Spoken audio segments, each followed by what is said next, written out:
सगळ्या लोकांना बोलवलं ते निवेदन देण्यासाठी भेटण्यासाठी. दीपक भाऊने सगळं नियोजन केलं. आम्हाला माहीत नव्हतं ना, दीपक भाऊ माहीत झालं. तुम्ही काय अडचण नाही, दीपक भाऊ आम्ही तुमच्यासोबत काय मी दीपक भाऊ तुमच्या भागात नाही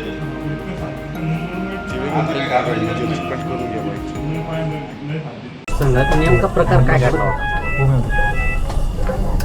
ते चटके दिले दादा. त्यांनी जुनी दुश्मनदारी काढली मागची. ती 1 महिना अगोदर त्यांनी पाईपलाईनचं जे ना पाईपलाईन करत असताना मी त्याला म्हटलं होतं, दादा तू पाईपलाईन करू नको, रस्त्यानं आम्हाला चालता येत नाही, आम्ही रात्रीचं पडू शकतो.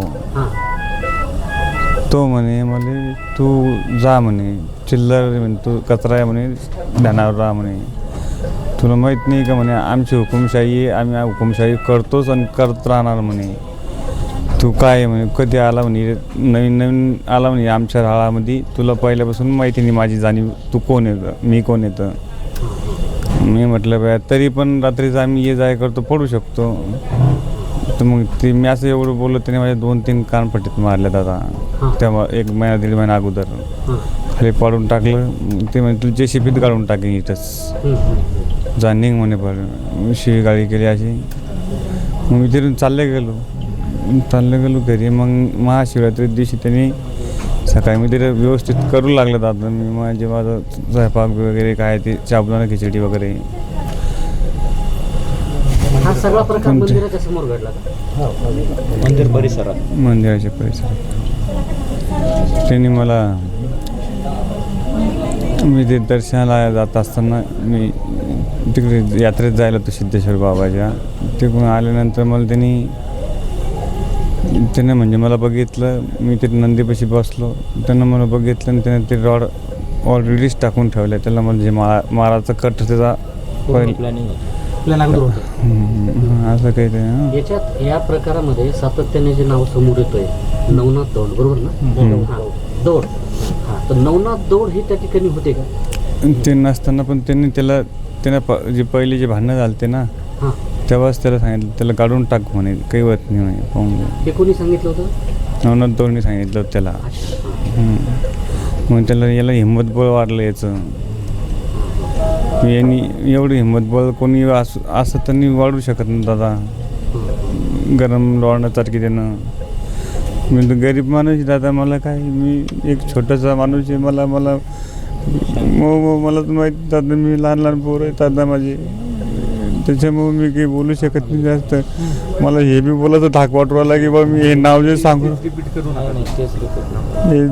हेच नाव सांगून की मला तकलीफ होऊ शकते नंतर. मी पण तकलीफ होऊ शकते दादा मला नंतर. ज्यावेळेस मंदिरात गेले त्यावेळेस तुमच्यासोबत कोणी होतं? नाही, मी एकटाच होतो दादा, एकटाच होतो. ते अचानक मला त्याच्यापासून लय धोका आहे, म्हणजे मला जास्त बोलायला लागलं, ते परत माझ्यावर डाव धरते. काही एवढा विषय नाही सर, तो एवढं काही जुना वाद बी नाही. 1 महिना अगोदर आपला सोनू उर्फ भागवत दौड आहे ना, ते त्याचे आणि तो पाईपलाईन मेन रोड मधून करत होता, याचा आणि त्याचा वाद झाला. आता त्यालाच माहिती नेमकं काय येतं. त्याला म्हणला कुठं तो JCB मध्ये गाडून टाकीन, तू माझ्या नांदी नको लागू, विनाकारण का पण लागतो. त्याला त्याचं एक मनामध्ये असं होतं, आरोप करणार आपले कृत्य करणाऱ्याच्या, की बा आपण एवढे मोठे, हा काहीच नाही आपल्या पुढं, तो चिल्लर आहे म्हणे माझ्या पुढं. तर आणि तू कशाला एवढं हे करू लागला, माझ्या काय बरं नांदी लागतो, तू बघून घेईन तुला मी.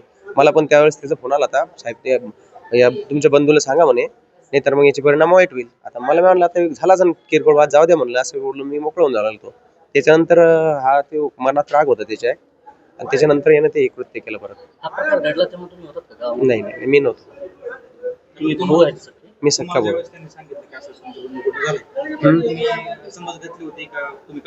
नाही, समज घातली त्याला, पण त्याला पण म्हणलं जाऊ दे बाबा, होत असतं थोडंफार, काही एवढं इतकं वाद नको घालू.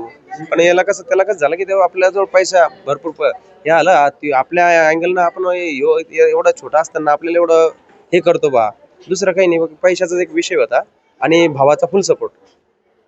या भावाच्या सपोर्ट शिवाय कधीच होऊ शकत नाही, कारण कोणीच नाही करू शकत एवढं. त्याच्या पाठिंबा, त्याला खूप पॉवरफुल भावाचा सपोर्ट होता.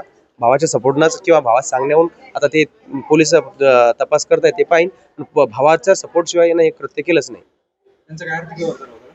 कोणाचा नाही आर्थिक व्यवहार काही नाही, काही एवढा विषय नव्हता त्याच्यानं. तुम्ही म्हणायच्या अगोदर तुम्ही एकमेकाला भेटले, एकमेकाला सांगितलं थोडं वाद वाढवू नका असं काही हो, झालं का तुमच्या? नाही तो मला भेटला बी होता. म्हणलं जाऊ दे बाबा, ते कसं आहे म्हणलं थोडंफार ऍडजस्ट करून घ्या, चालूच राहतं थोडंफार वाद येत राहतं. जुनी दुश्मनी किंवा असं एकदम अशी दुश्मनी वगैरे काही नव्हता. एक तर मनात राग होता त्याला, हा मला कुठेतरी आवड अडवतो, याची कोणाची विषय नाही, कोणाचं हे नाही झालं. आपण आतापर्यंत याला आपल्याला कोणी अडवलं नाही आणि हा का बरं अडवतो. फक्त काय झालं तर रस्ता जो होता मेन रस्ता ना, मेन रोडच होता म्हणता येईल त्याला शेतात जाण्याचा, त्याच्या मध्यभागून ते पाईपलाईन करत होता, नेत होता. तर याला ते योग्य नाही वाटलं याचं. त्याला दुसरं कोणी बोलणार नव्हतं, यांना सहज बोलला तू कसं काय करू लागला बाई असं. तर ते आमच्या शेतामध्ये जे शेताकडे गावाकडून शेताकडे जो रस्ता जातो ना, रोडच येतो, त्याच्या मध्यभागून उकरून आणि त्यातून पाईपलाईन नेत होता. पण तो सार्वजनिक रोड आहे ना? सार्वजनिक रोड होता, तिथं बघणारे बी होते. पण असं नाही, आमचा वैयक्तिक शेतीचा बी वाद नाही, काही नाही. फक्त मेन वाद काय आला की हा मेन रस्त्याच्या मध्यभागून पाईपलाईन नेत होता. म्हणजे पॉईंट असा आहे की बाबा त्या माणसाला कोणतरी अडवत नाही अडवत नाही. हा आणि हा दहशत आहे, आपली दहशत असताना की आपल्याला इथं कोणी अडवणार नाही ना, इथं कसं काय अडवलं आपल्याला, हा एक मनात वेगळा राग होता. आणि तुम्हाला खेटू नको बाबा, तू खेटला तर याचे परिणाम वाईट होतील, असा विषय होता, दुसरं काही नव्हता. आणि दुनी दुश्मन नाही, काही नाही, त्याचे माझे बी संबंध चांगले, असा काही विषय नव्हता. पण नाही भांडण नाही, काही नाही, सगळं काही व्यवस्थित होतं. फक्त एक मनात कुठेतरी होतं त्याच्यावाल्या की मी श्रीमंत, हा गरीब, हा माझ्या पुढे काही नाही, चिल्लर. त्याला बोलला बी तू माझ्या पुढे चिल्लर आहे, तू माया नादी लागू नको, तुला परिणाम वाईट भोगावा लागण्याचे. आणि हे कोणाच्या भरोशावर, हा बी एवढा 100% हा करू शकत नाही, याच्या भावाच्या सपोर्ट शिवाय हा करू शकत नाही. आणि त्याचा भाऊ असा आहे की तू काही कर, तू मी आहे सपोर्टला. आता तो म्हणतो ना अयोध्येला गेलेला आहे, ते असेल किंवा नसेल, मी त्या घटनास्थळी नव्हतं, मी त्याला सांगू शकत नाही. ते पोलीस करतील तपास, जे काय करायचं तो. पण विषय असा आहे की त्याच्या हिमतीशिवाय आणि त्याच्या सपोर्ट शिवाय हे कृत्य झालंच नाही आणि होणार पण नव्हतं आणि करू बी शकत नाही कोणी. कारण याची दहशत एवढी आहे की त्यांना मारून जरी टाकलं असतं ना, फक्त एकच आहे की व्हिडिओ व्हायरल झाला म्हणून. आज जर त्याचा मृत्यू जरी झाला असताना तर आम्हाला न्याय भेटला नसता. एक महादेवाची कृपा, तो महादेवाचा लय भक्त आहे, महादेवाची कुठेतरी कृपा. तुम्ही व्हिडिओ मध्ये बघा, तो महादेवाला विचारतोय, महादेवा तू पौराला ना, तू पाहतच राह. फक्त त्यांना डायरेक्ट देवाला चॅलेंज केली त्या दिवशी, त्यांना चॅलेंज की तू पाहतच राह, देवा तुला मला लय घेतलं म्हणे यावेळेस. तर ते कुठेतरी देवाचीच एक कृपा म्हणावं लागेल की हा प्रकार उघडकीस आला. नाही तर कोणी साक्षीदार बी द्यायला तयार नव्हतं. तिथं असताना त्याला धरू शकत नाही. म्हणजे तुम्ही विचारून घ्या त्याची दहशत किती असेल. तर ते लोक असे आपण सगळे म्हणू शकत नाही, त्या दोषी आहे नाही ते मला बी माहित नाही, ते पोलीस तपास करतील. पण त्यातले काही लोक असे होते की मला त्यांचा फोन सुद्धा आला अगोदर बी की बा, पण मी काही कारणास्तव मला ते फोन उचलता नाही आला. तर त्याच्यामुळे बी ते लोक वाचवणारे बी होते त्याच्यात, त्याला पण हिंमत होत नव्हती तुमच्या माहिती पूर्ण नाही त्यात दोषी. पण मग विषय असा उरला की त्याला हिंमत नाही लागली कोणाची. आणि त्याच्यामुळे त्याचा तो एक राग होता त्याला की हा अगोदर बी अडला होता आपल्याला. आणि त्या दिवशी तर त्याची 101%, 1001% चूक नाही. त्या दिवशी तर ज्या दिवशी भांडणं आले ना, अगोदर समजा नडला बिडला, त्या दिवशी त्यानं अडवलं सुद्धा. आणि हाच त्याला पुढे येऊन काय म्हणला, तू महादेवाच्या मंदिरात जाऊ नको, महिला आहे तिथं. म्हणून ती महिला असो काही असो, मला काय घेणे, मला दर्शन करणे ना, तू मला कोण अडवणारा, मग तुला चटके देणे. इकडे आले, त्याला बाहेर घेतलं बाजूला, त्याचे कपडे काढले, की कोणा काय केलं ते अगोदर सळई तपलेली सगळं काही. ते आता पोलीस वगैरे चौकशी करतील, ते सगळं कळणच. फक्त मला याच्यात असं आहे की माझ्या भावाला न्याय मिळावा. आणि हे कृत्य आहे ना, तुम्ही म्हणत्या तो असेल नसेल काही असो, पण 101% हे जे पाठबळ फक्त नवनाथ दौडमुळे झालेले आहे. तो नसेल बी असेल बी, हे पोलीस यंत्रणा कोर्ट हे चेक करतीलच. पण याच्यात 100%, 101% ही जी हिंमत, ही जी ताकद, ही फक्त भावाची. माझं नाव आहे ना नंतर कोण रीत सर, मी तक्रार दिली ना, विषय नाही लागला.